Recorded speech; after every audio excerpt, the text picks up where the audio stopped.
alunos, bem-vindos à nossa disciplina de Conservação da Biodiversidade. Essa é a nossa aula inicial e vamos conversar sobre a relação entre a Biologia da Conservação, a disciplina e a conservação da biodiversidade enquanto atitude, enquanto conjunto de ações.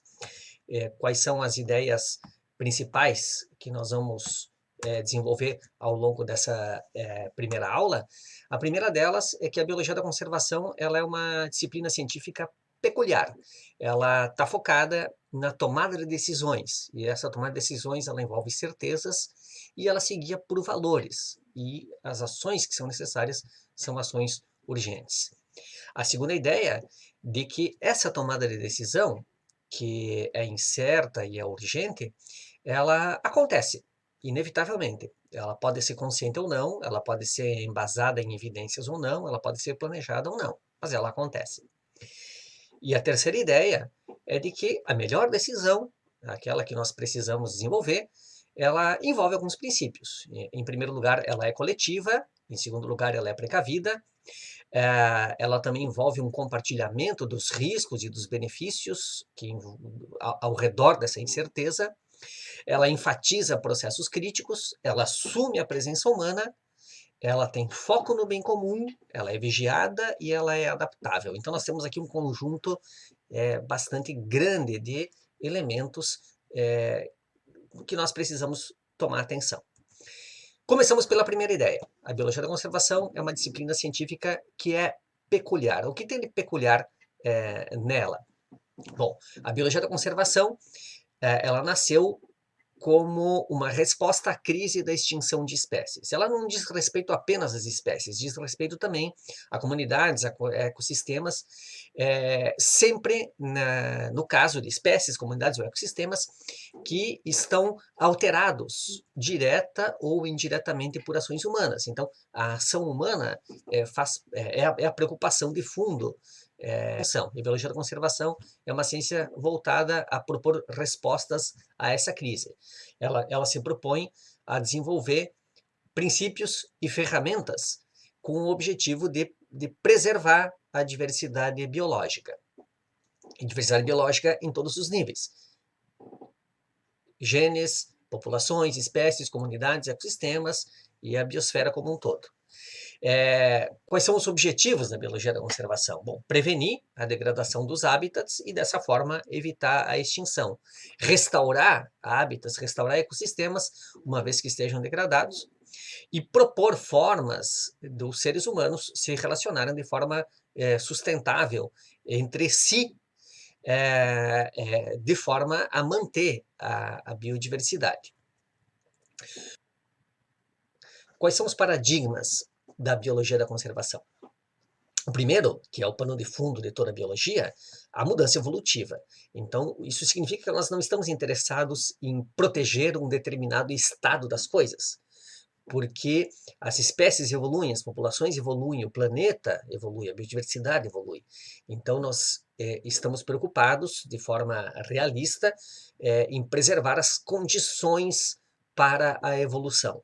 Bom, o segundo princípio, o segundo paradigma da biologia da conservação é de que os processos ecológicos eles também são dinâmicos. Não existe equilíbrio, existe uma estabilidade relativa, existe uma oscilação ao redor de uma média e existem tendências de mudança ao longo do tempo. Então, entender esta falta de equilíbrio, entender a dinâmica dos processos, entender a tendência dos processos e fazer escolhas sobre que tendências nos interessam ou não nos interessam, é um elemento importante da reflexão na biologia da conservação. E o terceiro elemento desse paradigma da biologia da conservação é a presença humana. Então, nós, na biologia da conservação, não estamos interessados em estudar ou imaginar uma situação em que a natureza funcione sem a presença humana, porque isso não é realista no tempo presente.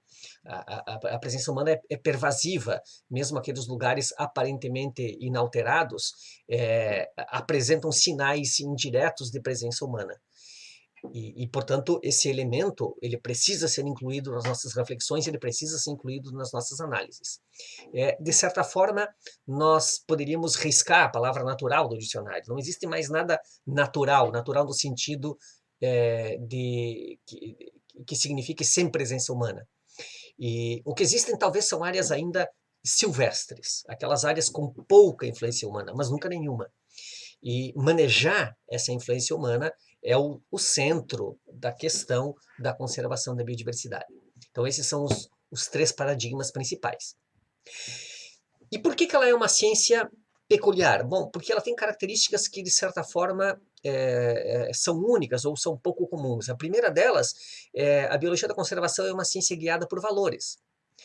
Não, ela não se propõe como uma ciência neutra. Vamos conversar sobre isso em seguida. Ela também se propõe como uma ciência multidisciplinar, porque o desafio da conservação vai além da biologia. E ela se define como uma disciplina de crise, porque a extinção de espécies está acontecendo agora e se acelerando, e como uma ciência inexata, porque nós não, por ser uma disciplina de crise, não temos tempo para respostas completas. E, portanto, é uma ciência de eterna vigilância. É preciso estar sempre atento a eventuais erros que a gente cometa por estar trabalhando com uma ciência que é inexata. O que significa uma ciência guiada por valores? Bom, isso desafia o senso comum e a nossa formação tradicional como cientistas, que afirma que a ciência é objetiva, é neutra, é livre de opiniões, é livre de metas, é livre de desejos. Bom, a biologia da conservação não. Ela se orienta por uma missão, né? Conservar os ecossistemas naturais e conservar os processos biológicos. Por quê? Porque isso é bom. Então, é uma ciência guiada por valores. Quais são os postulados éticos que embasam a biologia da conservação? A diversidade de organismos é boa, a complexidade ecológica é boa, a evolução é boa e a biodiversidade tem valor intrínseco. Vamos conversar com mais detalhes sobre esses diferentes postulados éticos num momento específico. Por que uma disciplina de crise e por que uma ciência inexata? Porque nós precisamos de respostas imediatas. Lembre-se que as decisões acontecem, o mundo não para. Então, mesmo quando existem altos níveis de incerteza, nós precisamos tomar uma decisão. Se nós não dissermos o que fazer, alguém dirá. E o mundo vai continuar girando. E complexidade e incerteza são partes inerentes do funcionamento dos ecossistemas. É inevitável lidar com essas incertezas e elas também fazem parte do mundo humano, da tomada de decisões. Quais são as principais fontes de complexidade e de incerteza que orbitam ao redor da biologia da conservação? São várias e em diferentes níveis. Então, existem variações ambientais que são imprevisíveis. Existem variações biológicas, especialmente nas populações pequenas, que também são imprevisíveis. Então, essas variações ambientais e essas variações biológicas são as estocasticidades ambiental e demográfica. Bom, existe também uma incerteza resultante da dependência entre eventos e das interações múltiplas entre eventos. Nunca é possível modelar todas as interações possíveis de eventos complexos como os que acontecem no mundo socioambiental. Existem cascatas de efeitos indiretos, existem cascatas de efeitos cumulativos, e isso é muito difícil de prever. E, finalmente, existem as incertezas do mundo humano. Acidentes, ruídos, mudanças de comportamento humano e as falhas, as debilidades do nosso próprio conhecimento. Bom, aquilo que diz respeito ao conhecimento, nós poderíamos talvez resolver e propor, não, nós vamos resolver isso primeiro e então tomar decisões. Mas não é possível prever acidentes, ruído e mudanças de comportamento humano. Troca o presidente da República, trocam as lideranças que estão no comando e as coisas mudam de rumo. E não é possível prever que rumo elas tomarão daqui a 4, 5 ou 10 anos. Então, existem também as incertezas no mundo humano. Então, não é possível resolver essas diferentes categorias de incertezas. Elas são insolúveis. É preciso lidar com elas com soluções que são probabilísticas. Bom, já vimos que a biologia da conservação é uma disciplina científica peculiar. Vamos falar mais um pouquinho sobre a nossa segunda ideia principal, que é o fato de que as decisões, elas acontecem. Se os processos socioambientais, eles são assim tão pouco previsíveis, existem essas diferentes incertezas em diferentes níveis, e se justifica a nossa intervenção, a gente tem alguma chance de sucesso nisso? E como saber o que fazer? Bom, sim, se justifica. Se justifica por esses dois motivos principais.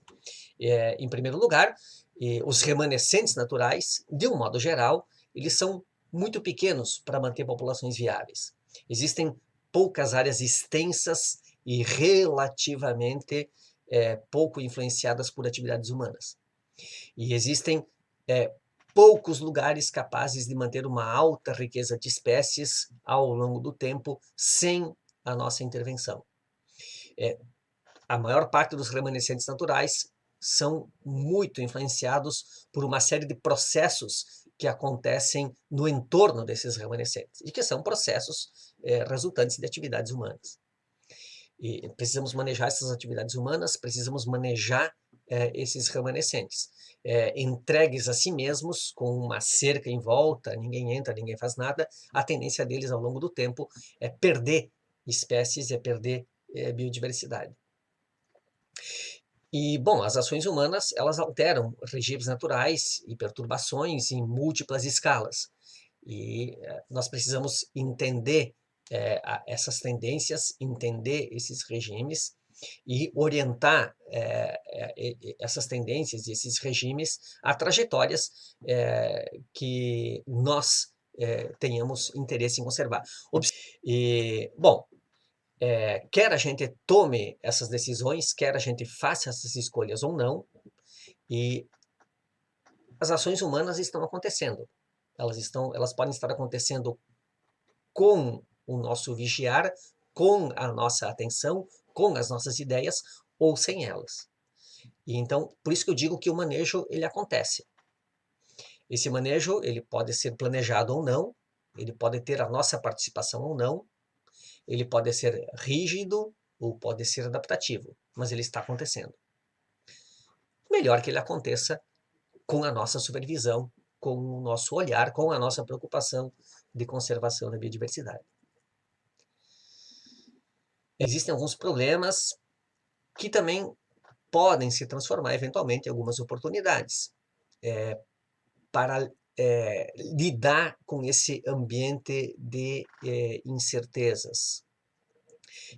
Isso entra em conflito com a nossa formação acadêmica, entra em conflito com o senso comum, que exige dos profissionais, exige dos peritos, para usar o jargão da sociologia, certeza e confiança. Né? Se você vai no médico e o médico diz, olha, eu recomendo que você faça essa cirurgia, existe 30% de chance de você morrer. E, bom, provavelmente o paciente vai sair desse médico, vai procurar um outro que vai dizer, pode se operar aqui comigo que eu garanto que vai dar certo, é muito tranquilo, não tem problema nenhum. Bom, ele pode dizer isso, mas não é verdade. Existe uma incerteza nesse procedimento. Mas não é o que a maioria das pessoas quer ouvir. Então, esse problema de gerar uma falta de credibilidade e de um conflito com a nossa formação acadêmica é difícil de lidar. As pessoas querem certezas. Mas existe aí uma oportunidade, se nós soubermos nos envolver politicamente com essas questões, que é incluir a incerteza como um tamponamento para as nossas próximas decisões, para as nossas decisões coletivas, ou seja, jogar incerteza para o outro lado da mesa também. Então, assim como nós não podemos afirmar que a mudança climática vai produzir determinados efeitos, Quem está do outro lado da mesa também não pode afirmar que eles não vão acontecer. Então, é sempre possível fazer a pergunta, mas e se der errado? E se não acontecer? Você pode garantir que não vai acontecer? E se a pessoa for muito contundente e muito confiante, diz, não, eu posso garantir, ótimo, então você assine aqui, dizendo que você vai se responsabilizar por essa certeza e que você vai assumir um determinado compromisso se algo der errado. E você não vai ter nenhuma dificuldade em assumir esse compromisso, porque afinal de contas, como você mesmo está falando, não tem chance de dar errado. Então, se nós soubermos jogar a incerteza, que ela existe, para todos os atores sociais envolvidos, isso pode se transformar numa oportunidade.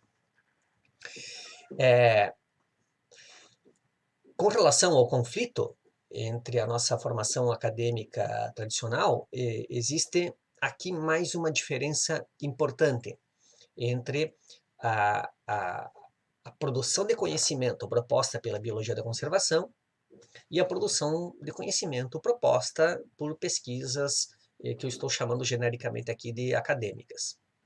E a pesquisa acadêmica, tradicionalmente, ela é orientada pelas ferramentas e não pelas perguntas. Nós somos treinados a lidar com um conjunto de ferramentas. E esse conjunto de ferramentas nos permite responder determinadas perguntas, aquilo que faz parte de uma determinada linha de pesquisa. Então, ao estarmos treinados nessas ferramentas, nós vamos estar automaticamente interessados e capazes de lidar com determinadas perguntas. Então, ela escolhe as perguntas em função das ferramentas. Mas se o nosso objetivo é conservar espécies, nós precisamos inverter essa lógica. Nós precisamos escolher as ferramentas a partir das perguntas. O que são as perguntas? São os problemas concretos de manejo.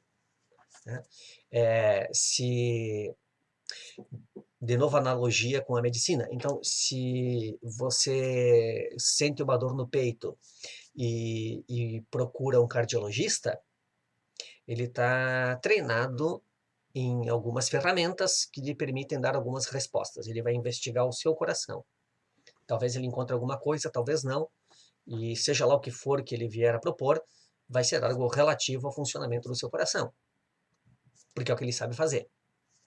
E agora, se você for num médico generalista, ele vai olhar para você como inteiro. E talvez a dor esteja no peito, mas o problema não seja no coração. E se não for no coração? Bom, aí eles, olha, isso está no meu alcance, então a solução que eu proponho é essa, ou é uma ciência interdisciplinar. Nós precisamos envolver na solução desse problema outros profissionais, outros especialistas. O biólogo da conservação, trabalhando com conservação da biodiversidade, é como um médico do meio ambiente, que está sentado na sua escrivaninha e chega alguém da sociedade e este alguém diz, eu tenho este problema. E o biólogo da conservação vai ter que saber quais são as ferramentas capazes de dar conta daquele problema que caiu no colo dele, que não foi ele que escolheu. O acadêmico sempre tem a opção de dizer, esse problema não me interessa. A minha linha de pesquisa é outra. Mas no mundo real, se você disser, esse problema não me interessa, eu não posso resolver isso, alguém vai resolver de alguma outra forma. O mundo não para de girar.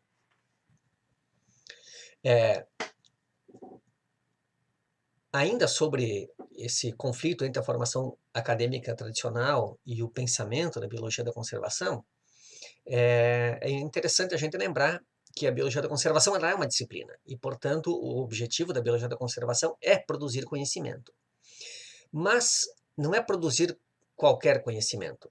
A prioridade da ferramenta na pesquisa acadêmica é aquele conhecimento focado na resolução de problemas urgentes. Ela é uma disciplina de crise.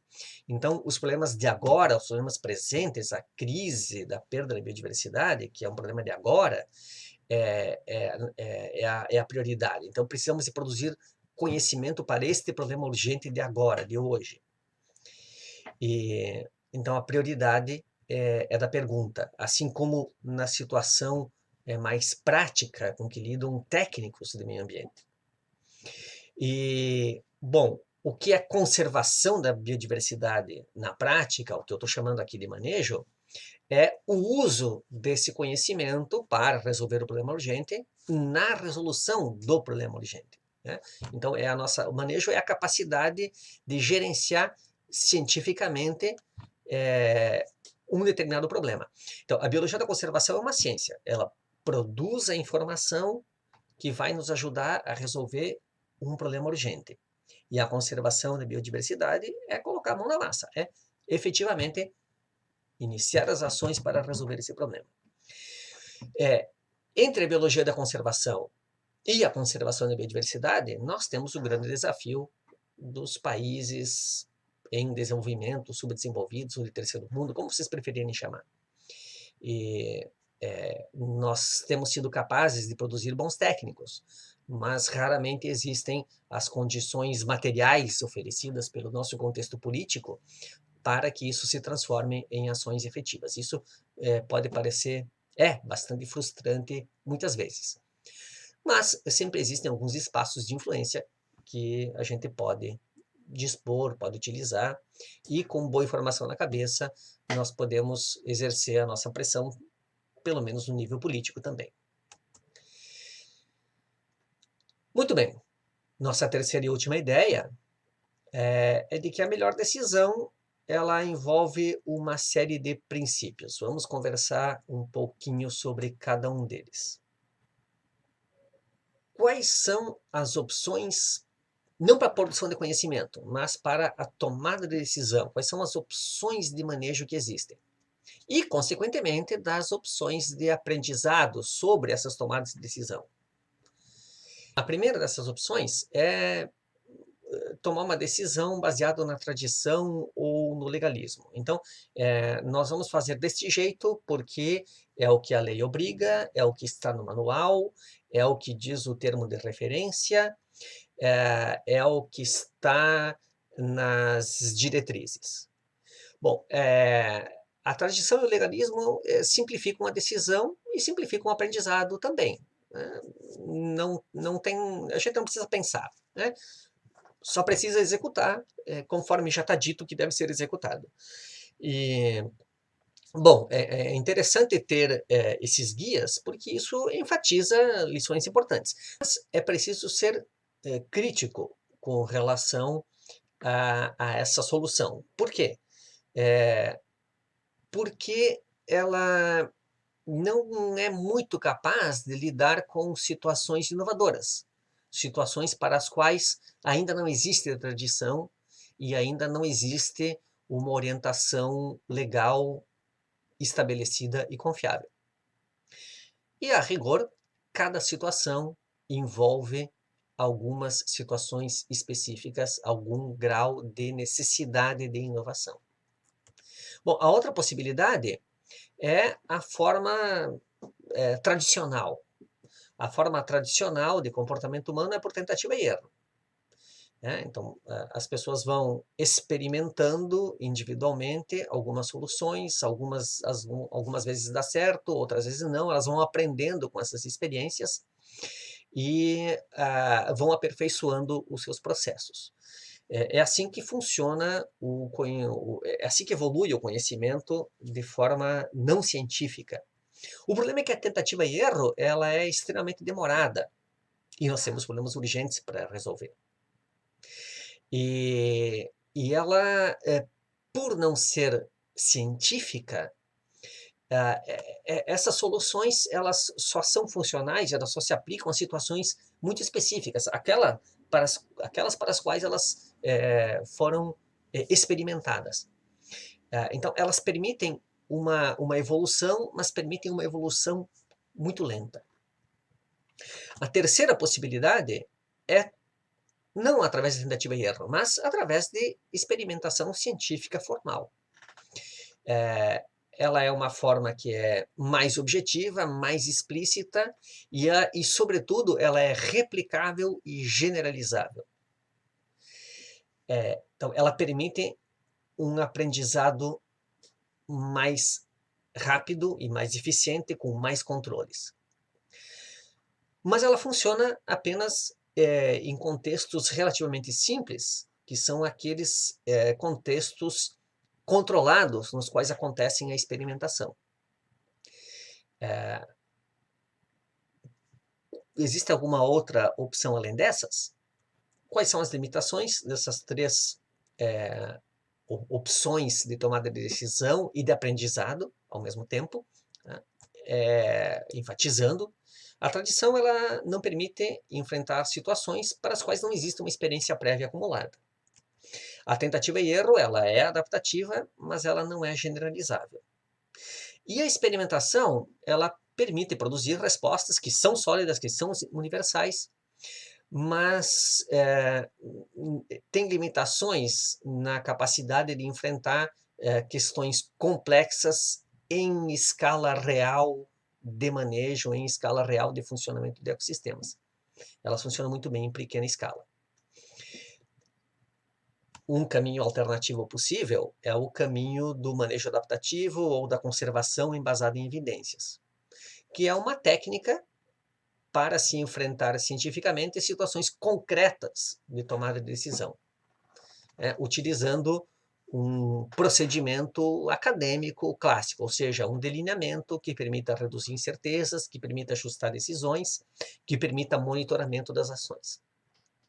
Vamos ter um momento específico para conversar sobre esse ponto. Diante das incertezas, nós podemos tomar dois caminhos de manejo. Uma estratégia possível é uma estratégia mais intervencionista. Bom, nós sabemos que existe influência humana, nós sabemos que existe um processo que tem uma tendência que não nos agrada, de alguma maneira, e que nós precisamos intervir. A estratégia intervencionista é uma estratégia de comando e controle. Então, nós tomamos a frente do processo e procuramos dar uma direção que nos interesse. Ela funciona muito bem em situações locais, em problemas que são mais localizados, quando nós temos objetivos mais estritos, ou seja, um ou dois objetivos, não muitos, e naquelas situações para as quais já existe um razoável conhecimento sobre como lidar com aquela situação. Uma outra estratégia alternativa é uma estratégia mais conservadora. Uma estratégia não de comando e controle, mas de interferência mínima. Isso significa testar, executar e monitorar, né? Testar nesse sentido, executar e monitorar determinadas intervenções e observar como o sistema se comporta, sempre com um olhar crítico, imaginando que isso talvez possa não dar certo, e sempre compartilhando a incerteza. Essa vai ser uma estratégia talvez mais interessante em situações complexas, em situações que envolvem múltiplos objetivos, em vez de objetivos estritos, e situações que envolvem maior incerteza, onde o conhecimento é mais precário sobre como lidar com aquela situação inovadora. Independentemente de qual caminho de ação nós escolhermos, o manejo, a ação, a conservação da biodiversidade, ela precisa se guiar sempre por alguns princípios. Quais são esses princípios? O primeiro deles é foco nos processos ecológicos críticos. Processos ecológicos críticos são aqueles que concretamente estão numa situação mais vulnerável, que estão sofrendo a maior influência humana, que estão em uma trajetória que não nos interessa. Lembre-se, a dor pode ser no peito, mas o problema pode não ser no coração, pode ser muscular de outro tipo. E talvez a gente precise, é uma ciência multidisciplinar, de um profissional que seja capaz de lidar com o processo crítico real que precisa ser gerenciado, que não necessariamente é aquele para os quais nós estamos preparados. Então, se você tem um problema de floração de algas num reservatório, vai chamar um especialista em algas, ele vai propor uma gestão das algas, mas talvez você precise de alguém capaz de gerenciar uma emissão de efluentes orgânicos, e não manejar as algas. Então, é preciso entender qual é o processo crítico e colocar um foco no processo crítico. Um olho sempre nos processos evolutivos, uma preocupação em manter as possibilidades da evolução, manter as possibilidades da troca gênica,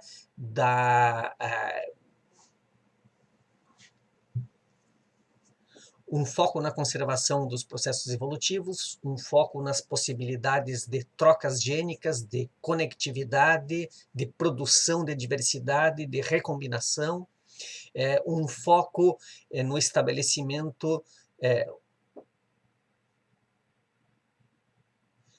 é importante também conhecer a história natural ou da população, da espécie que nós estamos interessados em manejar, ou do ecossistema que nós estamos interessados em manejar. Então, é o conhecimento da história natural, conhecer o sistema,